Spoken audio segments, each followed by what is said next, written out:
it's been a labor of love. I can tell you that. Any small business owner, I think, would say the same thing.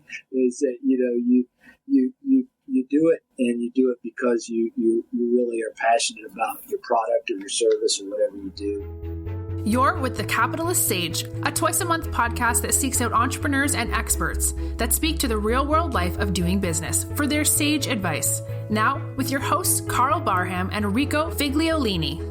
Welcome to The Capitalist Sage podcast. We are here to bring you advice and tips from seasoned pros and experts to help you improve your business. I'm Karl Barham with Transworld Business Advisor, and my co-host is Rico Figliolini with Mighty Rockets Digital Marketing and the publisher of the Peachtree Corner magazine. Hey Rico, how are you doing today? Hey Karl, pretty good. Beautiful day. Thank God the power's on versus last week with the power outage, right?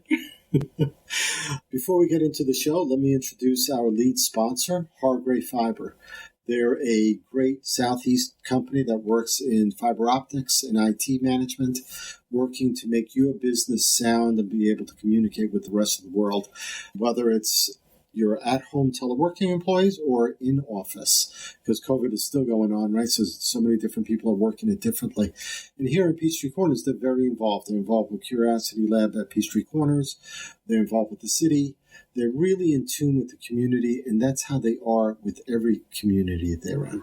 So unlike the cable guy, these guys are here right in the community they're working in. And if you need them, they're there for you. So any business, whether you're small or enterprise size, they can work the systems for you, provide the office tools that you can work with as well. So visit them at hargrayfiber.com and find out a little bit more about our lead sponsor. We're thankful for them.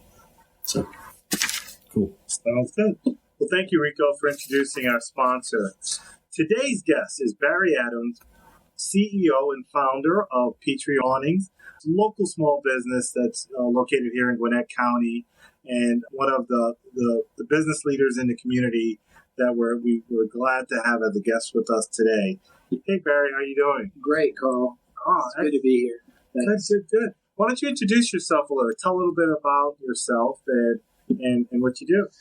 Yeah, I'm Barry Adams, the owner of Peachtree Awnings and Canopies. I own the local shop, and I also own Tennessee Awnings up in Nashville, serves the Middle Tennessee, up in Nashville area. And so we are a manufacturer of custom commercial and residential awnings of all shapes and sizes, and we serve the local Atlanta area, but we go outside of Atlanta too, so we've got a pretty good reach, and we've been in business for 15 years. I started the company in 2005 and then acquired an existing awning company in Nashville in 2012. So I've had that shop up there in Nashville for 8 years now, and 15 years here in Atlanta. So it's been a labor of love. I can tell you that. Any small business owner, I think, would say the same thing. Is that you do it, and you do it because you really are passionate about your product or your service or whatever you do, and you kind of dig in every day, and we're kind of the same way over and over again. So I'm curious, did you grow up in a small business family? What did you do before? Well, that's a great question, Karl. Actually, my grandfather had the entrepreneurial spirit, because I think he had 4 or 5 businesses by the time he was in his mid-40s. A couple of restaurants to his name. Ended up having a landfill, and this is all in the Southern California area. And so he definitely had the entrepreneurial spirit. My mother's side, my grandfather on my mother's side owned a grocery store in the southern part of Illinois, and so he was both a farmer and a grocer. And so I think I come by it naturally. The apple doesn't fall far from the tree, and so it definitely was in my genes, I think, to be a small business owner. So when you were deciding to start it up, what were you considering? How do you come to that decision? What were some of the factors that you considered? Yeah, it was 2005, and I was in my MBA program, Executive MBA program at Kennesaw State, and knew I wanted to start a business, and wasn't sure exactly what I wanted to do. I was working with a business consultant that was pointing me in different different directions. I ended up buying a franchise business. I got close with several businesses. I looked at sign businesses. I really tried to give myself a lot of green space and a lot of green field to look at a lot of different businesses. I look at non-invasive skin procedures. I looked at a lot of different things and got very close with sign businesses, but I wanted something a little bit more differentiated. And so they said, how about awnings? And I'd never thought about awnings, never had really even looked at awnings, but I'm an engineer by education. And so the more I looked at it, I said, I think I could do this, because you design the product that you end up building and installing. And so it fit my skill set particularly well. And so there in January of 2005, we kind of set sail, having never built an awning or never installed an awning. I bought into a franchise business, and they educated me about how to build awnings and how to install awnings. And so we climbed that learning curve very, very, very fast. So it was really a challenging time, the first 3 years of being in business. Of course, the recession started in like 2009. Yeah. So, shortly after that, it was a little bit of tough sledding there. I wonder. I got to give a little testimonial and shout out to Barry, because I must have been one of the first of the half dozen regional clients that Barry had. And it was beautiful. I think it was it was definitely a summer day. And you put in the awning that I still have 15 years later, still working, retractable working.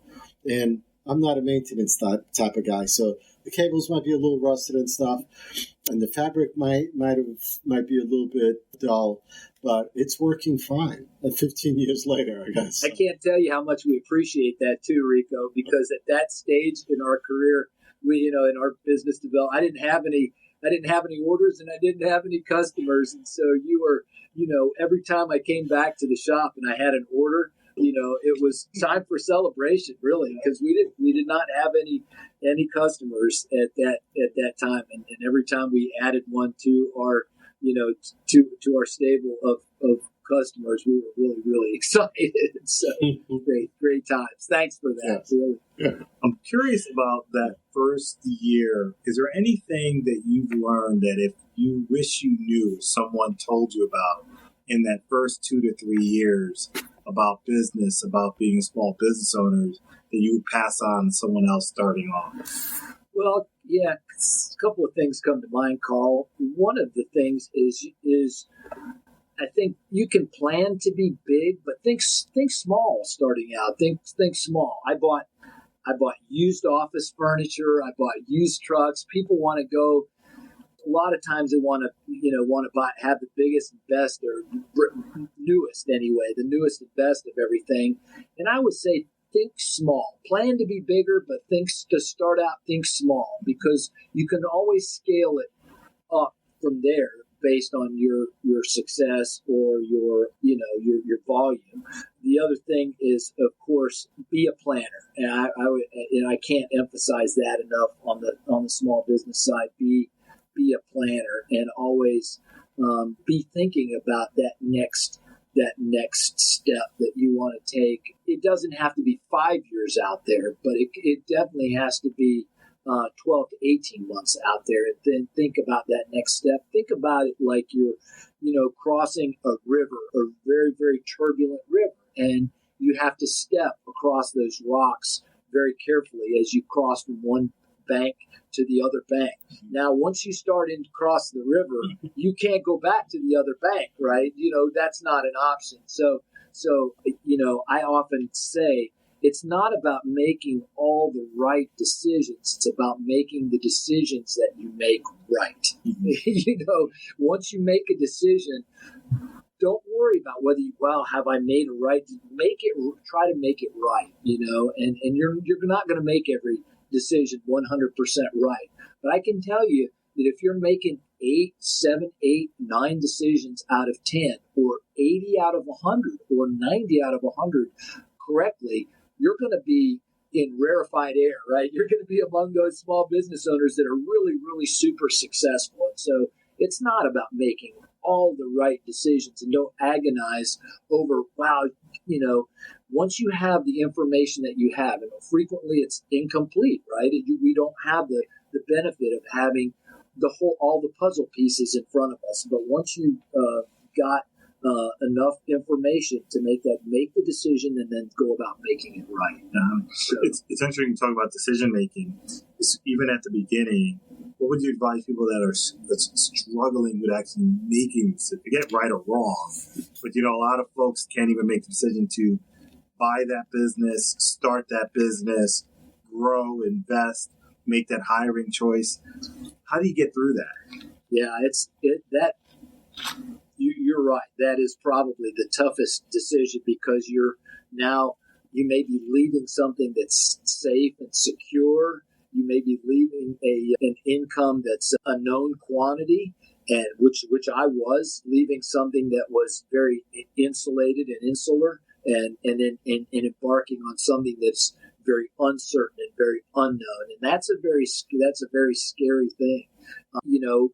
I think it's important to make sure that obviously that you're well capitalized, that you are not embarking on something that you can't sustain through the most difficult period of your business tenure, your business career, and you got to make it through that first 3 years. And I can tell you factually that I didn't take a plug nickel out of my business the first 3 years that I was in business. Now that's a very, very difficult, well, how did you do that? Well, make sure you're well capitalized and that you can sustain yourself. You can get real skinny, for a period of time, but you still have to put food on your table. You still have to pay your mortgage.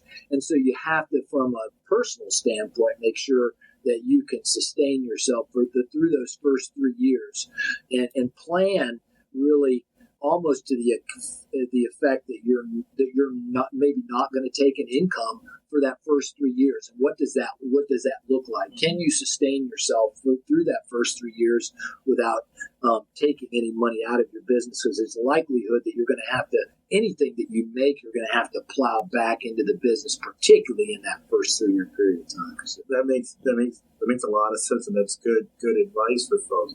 You mentioned that you got an MBA.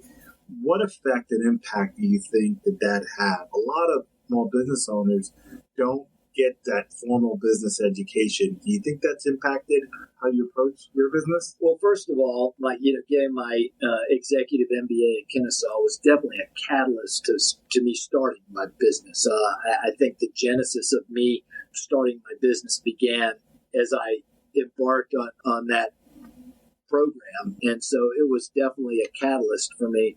I think I pull some parts or pieces of my MBA program every day, sometimes unknowingly, but I draw on that experience. I think that the best life experiences combine that kind of formal education that you got in the classroom, and you can go back as far as you want with the practical knowledge that you gain when you're in the field or when you're practicing.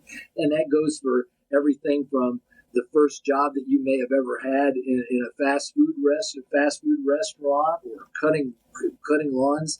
And so you learn something when you were in the classroom, but that's formal education without practical experience is almost useless, right? It's very antiseptic. It's very institutional. And so you've got to combine the formalized education and instruction that you get with practical knowledge. If you only have practical knowledge, then it had no framework, right? It had no real design to it, and it had no organization. It didn't step you through things sequentially. And so I always like to think that my best experience comes from the formalized education that I got, and then the practical things that I learned out in the field or through the school of hard knocks. I agree. I noticed that a lot of folks, when I meet different types of business owners, the ones that have formal education, a couple, what I notice is they avoid some basic mistake things that helps kind of guide them, but also they feel more confident and equipped to handle unknowns being thrown at them. So take 2020. Right. You're Right. You're running the business. Things are going good. And then how soon did you know something was happening related to coronavirus and so on? And when did you start thinking about the possible impact on your business? Well, I think everybody, kind of woke up in mid-March and said, my gosh, what's happening? What's happening here? And it was very uncertain. We want to protect our associate base. We want to protect our families. And then early on, I guess I would say, in the first couple of weeks in April, about 30 days after we'd gotten into the corona or pandemic environment, that I polled the audience. I polled my associates, and I found they really wanted to work. I mean, of course, they really wanted to work because they knew that their livelihood and income was at risk if we were to stop work for any reason. We were fortunate that we had projects and orders to fill, and so we had work that needed to be done. And so I can't say it was business as usual, but the word that I kind of continue to use with my team and with the people that I talk to is balance. I try not to be fearful of the current environment, in that we still have a job to do. We try to press forward, but neither can we be cavalier about the threats and the things that are happening out in the marketplace. And so we have to have our head up all the time. Just like you're on a ball field, you have to have your head up and on a swivel. Sometimes make sure you're not going to get hit broadside from somewhere, but nor can you be reticent, or you can't be fearful or tentative. And so we've tried to strike that balance. We've tried to protect our associate base when we go out to projects, certainly for sure residential projects. We mask up, and we go when we're in people's homes or around people's homes. We make sure that we're taking the proper precautions. It's not business as usual, but we're pressed forward, and it's not easy. But I think that it's suited my associate population. The people really want to work, and we've been able to make a lot of progress this year, and that's not been easy. So.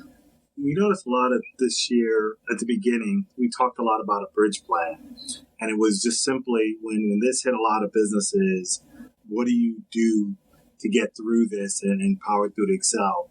And the bridge plan talked about making sure you knew what your break even was and reducing expenses. How do we figure out ways to pivot and increase income with your business, as well as how do you communicate and stay in contact with your customers? But the last two, G&E, was around get working, like just get out there and start. When other people are wondering what to do, the strong are going to figure out a way to do that, and hopefully it leads you to excelling. When you understood what was happening, what were some of the things you decided to do in your business to try to not just survive this, but actually to thrive through it? Yeah. Well, and we've been talking. We actually moved our shop in this environment. We moved up to Lawrenceville. We moved our shop from Norcross to Lawrenceville. And so there was an opportunity there. The SBA has been helpful, gave us a little bit of tailwind. I always say it's all about the hustle. It's all about the hustle. And I like to think when other people are at home with their feet up on the coffee table, I'm making that last sales call of the day, and my team is making that last sales call of the day. On Friday, when some people are knocking off at 3:00, I'm going from whistle to whistle, and I'm going to go all the way to 5:00 in the evening. And it's all about work and hard work and sweat equity, and the gritty and gutty people in this world survive. And I'm a grinder, and I just don't know any other way around that. And so, in this environment, I think you need to retrench and look for opportunities. I've tried to be an opportunist. And that's a hallmark, I think, of my business career, is just trying to be an opportunist. And so when other businesses may be retreating, that's a great time to forge ahead, because they may be either pulling back from a marketing standpoint or a sales standpoint. And so going forward, really charging forward or finding that pathway is really, really important. So it's interesting as you said that. I was suggesting to some business owners, especially if they had strong businesses going in, that it was a time to double down and reinvest. And there were some simple things. It might be training people. If you were shut down for a month, what training did you never have time to do before that you could implement? Marketing. What a better time to go talk to more customers, communicate, launch campaigns, because that those customers are out there. And when everybody was quiet looking at charts every day, what messages were they thinking about as far as, ways to block, have shade in their backyards and different things like that, and who's communicating to them through that. What are some other things you see people that have really thrived through this and are really poised for breaking out in the future you see doing out there? Yeah, and you brought up some great things, Karl. Training and education and reinvesting in equipment. Of course, if I go back in my business career now, this is not the first difficult economic time that I've encountered in the lifespan of my business, because as I said earlier, 2009, 10, and 11, we were in the throes of a real recession. And so again, while other people were pulling back on marketing dollars, I never cut my marketing budget, not one dime. When other people were looking to reduce headcount, we never reduced headcount. Take those people and see where they're going to be best utilized in your business. Be a planner. I'd make a plan every single business year. I do not go into the ensuing year without a business plan. And so this time of year is the heart of my business planning period. And so November, December, when I put my plan together for 2021. And so I will not go into the ensuing year without a business plan. And once I make that plan, while I do make some adjustments, some minor adjustments and tweak it, the plan is the plan is the plan. And I don't vary much from my plan. When I embark on a direction, and I will tweak it, but I won't make wholesale changes. I will not slash dollars. If I had set those aside, there has to be a real catastrophic event for me to change my direction based on my plan. And so I try to stick to the plan that I've created. And we'll make some adjustments, but the plan is the plan is the plan. And I think to the extent that you're able to really stick to that, and that's a discipline, by the way. That's really, you got to be really disciplined to stick to your plan, especially when things get a little bit rocky. And so, can I ask you, Barry, what? Just to get into the weeds a little bit, just the meat of it, if you will. So this way, because people hear plans and they're not sure, what does that mean? What's involved? What's actually in the plan, let's say, for example.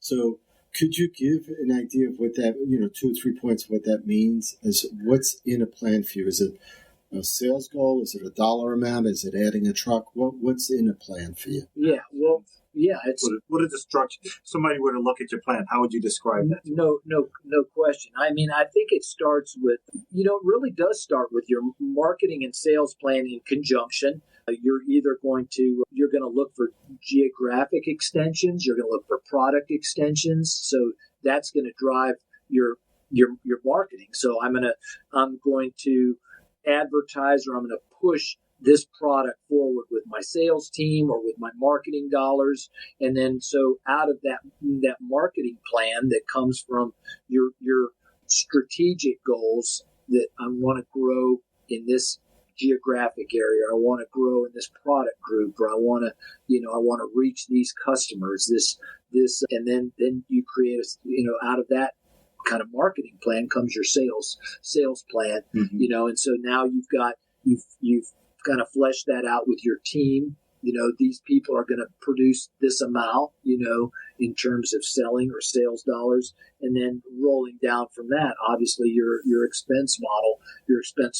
And for us, I say there's not a lot of moving parts and pieces. It's gotten bigger. At first, there was not a lot of moving parts and pieces. There's more than there was, but your expense model flows out of that. And so then, this is not a difficult equation, right? You have sales and you have expenses, and that produces profits. I think Bill Gates said that originally. It's like, let's not overthink this. The sales, expenses, the bottom line is profits, and that's what we're trying to drive. And so, but it kind of starts out of your marketing ideas and where you want to go strategically, and then you can decide what kind of revenue, what kind of volume you're going to create from there, and what kind of expenses you're going to take on. I'm curious, in your industry, when typically I start to look at where to market, how do you learn what's going on in your industry, your market? How do you know what's going to be things that you need to react to,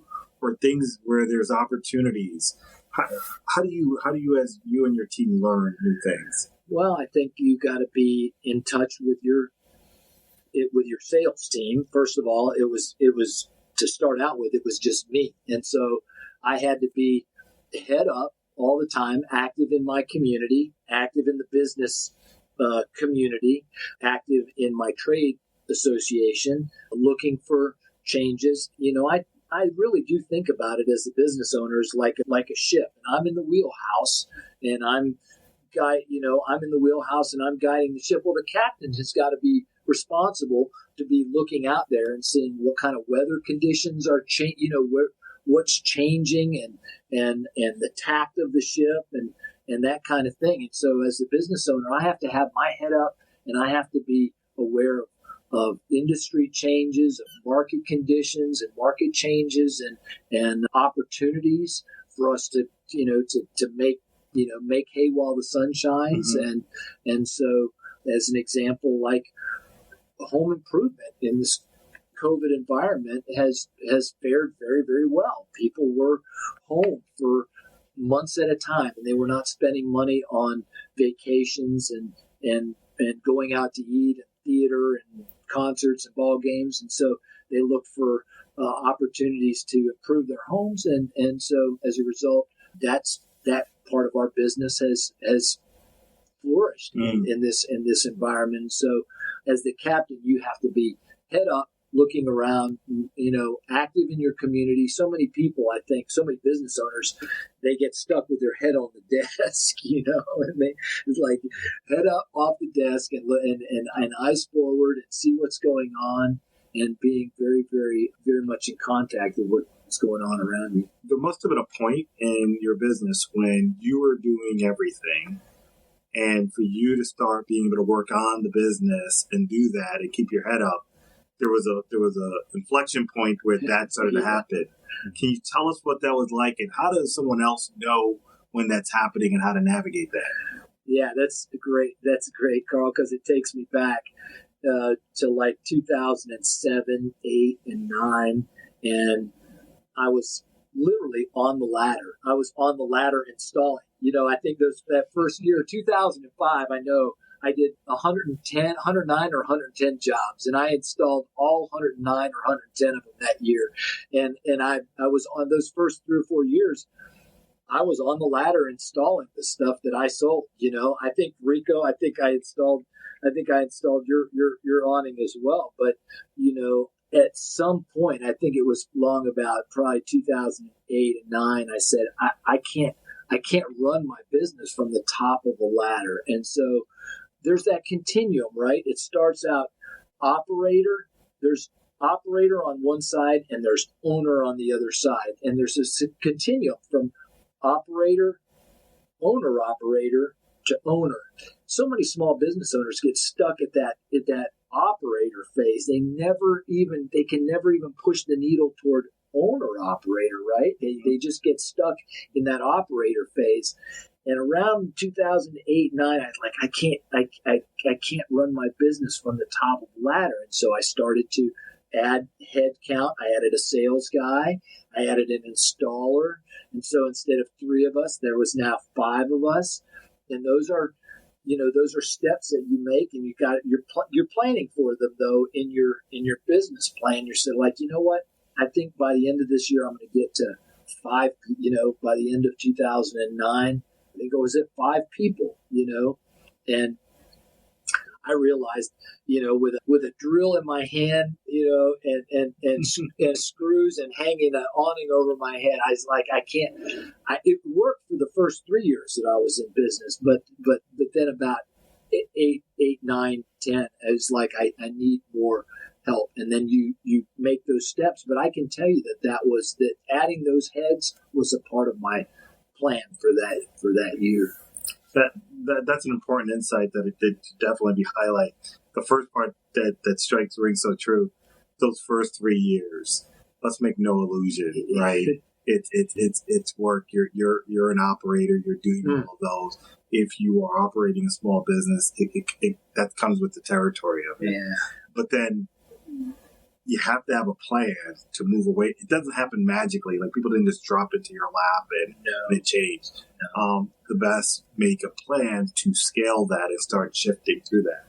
I'm curious, what does the future look like? Now that you've gone this far along, how far do you look out and how do you start to figure out, what do you want to do and what do you want it to be in 5 years and 10 years? Right. Yeah. Right.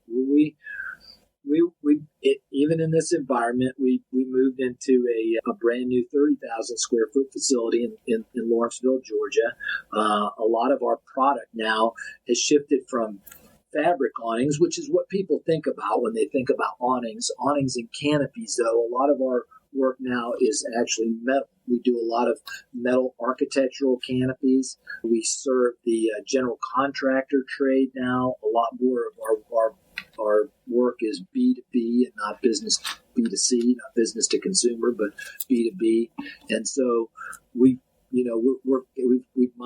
migrated a good bit in the 15 years we've been in business, but we're in a brand new 30,000 square foot facility. We're going to add powder coating. I won't get into the weeds with that industrial process, but it's a painting process. A lot of our metal product is powder coated. We're going to start a powder coating operation in here in Atlanta anyway, and into 2021. So that's going to be a big part of our 2021 plan is a separate business unit, Peachtree Powder Coating, that's complementary and dovetails in with Peachtree Awnings and Canopies, as well as the operation that we have up in Tennessee Awnings. So we're going to have a real robust plan, and I'm not planning to retreat in 2021. We're going to kind of keep forging ahead.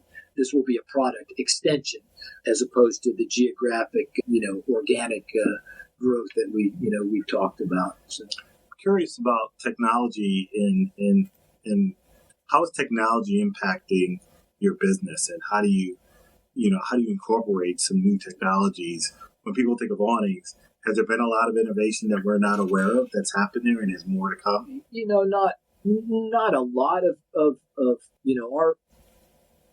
our product is a very, very old, tried and true product. I mean, awnings and coverage, it goes back to the time when somebody, made an umbrella or threw a bear cloth over their head to protect themselves from the elements. And so our product has been around for a very, very long time.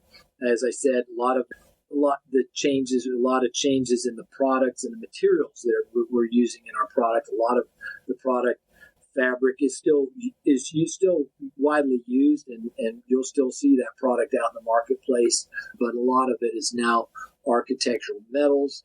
There's been a lot of changes though on the shop floor, things that help us become more efficient, job costing pieces of software. There's been a lot of software. We do a lot of rendering now to help people visualize that awning or canopy on their home or business. So we're utilizing rendering software on the sales side. We're using the software on the shop floor to help us be more efficient. And that's gonna help us, I think, in the next year to couple years. Yeah. Well, one more question. When you see most businesses grow, there's an element that can't be ignored when it comes to people. And what constrains growth very often is people. How do you manage through that dynamic and grow your business with people? Yeah, that's, the recruiting and selecting, I think, is really at the heart and lifeblood of just about every business, not just small business, but every business. And so I've tried to always make a part of my plan the people plan, the recruiting and selecting being a large part of that. We were fortunate when we moved up to Lawrenceville. Now there you go. We're 5 minutes away from Gwinnett Tech. Gwinnett Tech is a great source of fabricators, welders, people with technical skills and expertise. And so what did I do? First thing, within 3 weeks of landing up there, I was on the phone with the people in their fabrication and welding department. And we had the first, student graduate start this week, and I have another one lined up that's going to start in 3 weeks. So right before Thanksgiving. So recruiting and selecting, extremely important, not just in small business, but every business. And that's proved to be very difficult in this environment. And any tips? So specifically, how do you find the right people in your organization? I always will say that the best people in our company will continue to come from other people in our company that are already in our company. So quite frequently, I think the best people in our company come from referrals from associates that are already working for us. That's a tough sell. People are doing their jobs and but if you could pump them for information, this young man who came to us from Gwinnett Tech came from one of the guys who works from us who is a student at Gwinnett Tech, and he helped recruit this guy and helped us create that little pipeline now. And so that's going to be very, very, very helpful for us. I mean, we use some of the traditional methods too, like Indeed.com, just to give them a little plug. We use Indeed.com, and we get a lot. We have a funnel, and so, but I still think that the best people in our company come from other people already in our company. Yeah. So. One last thing I wanted to ask you about, just in the context, I know you get involved in the community a lot. And what role, as a business leader, are there things that you're passionate about or things that you get involved with just to help the community in general? Yeah, I can't stress enough the importance of being a good corporate citizen and pay it forward. And I think that we have responsibility as business owners to give freely to others what's freely been given to us as a baseline. And so I always try to approach my philanthropic efforts, my nonprofit efforts with that as a backdrop. And it's important that you pick 2 or 3 things that your people can get behind. It doesn't matter whether it's, Toys for Tots or the Atlanta Community Food Bank or the local chamber, which will funnel you into a number of nonprofit areas. But pick 2 or 3 and make a difference. You might say, well, I'm a small business. What difference can I make? But you can. You can make a difference, and you can make a difference at a level that's really grassroots, whether it's a church or a school. One of the things that's near and dear to my heart is a school called the Special Needs School of Gwinnett. My youngest daughter, Megan, has got special needs, and so up in Lawrenceville is the Special Needs School of Gwinnett, and they just built a brand new school. We're providing cover to their playground equipment because a lot of the kids that go to school there, they take medicine that's sun sensitive, and then may be an issue for them. And so we are providing cover for their playground equipment, and that's something that we're doing. So, well, I want to say thank you. You being part of the community, and when I see you're always willing to give time and help mentor other businesses. Your involvement in the Southwest Gwinnett Chamber over the years has been. If there was one thing, if you look at like the Southwest Gwinnett and some of the business that you think as a collective business community could do better to help the community, is there anything collectively that comes to mind that they could be a bigger role in the community? Well, get involved. Yeah, it doesn't matter. I know that the large Gwinnett Chamber can be a little bit intimidating. That's a big organization, and I'm a member of the Gwinnett Chamber of Commerce, but I'm also a member of the Southwest Gwinnett Chamber of Commerce, as you pointed out, and get involved. I have a saying, it's never too late to become what you might have been, and we're not dogs and these aren't tricks, that's I like to say that. And we're, so we have a responsibility to our communities. Get involved. Don't sit on the sideline and say, I'm too busy to give back to my community or to be involved or to be active.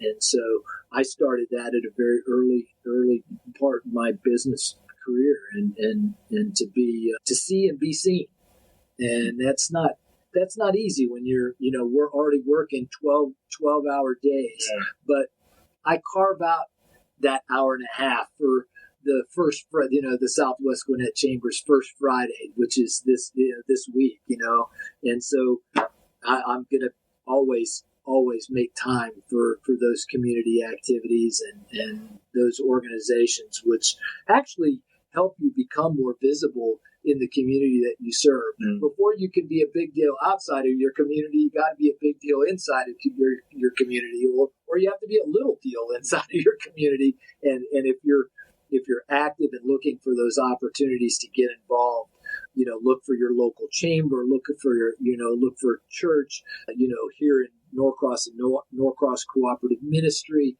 There's lots and lots of places to get involved, and that's gonna help your networking overall as well. So, well, I want to thank you for that. I'm curious. So, coming into the holiday season, end of the year, do you have much going on, either professionally or personally? How do you plan on closing out this year?